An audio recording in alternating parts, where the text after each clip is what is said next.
अस्सलामुअलैकुम वरहमतुल्लाहि वबरकातुहू। शौहर की 5 गलतियां ऐसी होती हैं जिनसे बीवी की नज़र में शौहर की इज्जत आहिस्ता आहिस्ता कम होने लगती है और अक्सर शौहर को उसका एहसास भी नहीं होता।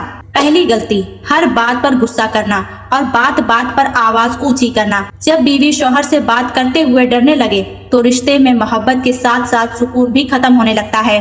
दूसरी गलती, बीवी की बात को बार बार मामूली समझना। वो अपनी परेशानी बताए और शौहर मोबाइल में मसरूफ रहे तो उसे लगता है कि शायद उसके जज्बात की कोई कदर नहीं। तीसरी गलती, दूसरों के सामने बीवी की बेइज्जती करना। बीवी की गलती हो भी जाए लेकिन सबके सामने उसे जलील करना इज्जत नहीं बढ़ाता, दिल तोड़ देता है। चौथी गलती, वादा करके बार बार पूरा ना करना। छोटी छोटी बातों में भी अगर वादा तोड़ते हैं तो एतमाद कम होने लगता है। पांचवी गलती, अपनी बीवी से मोहब्बत और कदर का इजहार करना। कभी एक नर्म जुमला, एक शुक्रिया या ये कह देना कि तुम मेरे लिए बहुत अहम हो, औरत के दिल में बहुत कुछ बदल सकता है। आखिरी पैगाम यही है, शौहर की असल इज्जत सिर्फ उसके कमाने से नहीं बल्कि उसके इखलाक, जिम्मेदारी और बीवी के साथ बर्ताव से भी बढ़ती है।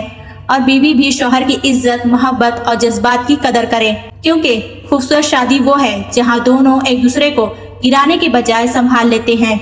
अगर आपको लगता है कि ये बात किसी शौहर या बीवी के रिश्ते को बेहतर बना सकती है तो इस वीडियो को शेयर जरूर करें और ऐसे ही वीडियो पाने के लिए हमारे वीडियो को लाइक और सब्सक्राइब जरूर करें।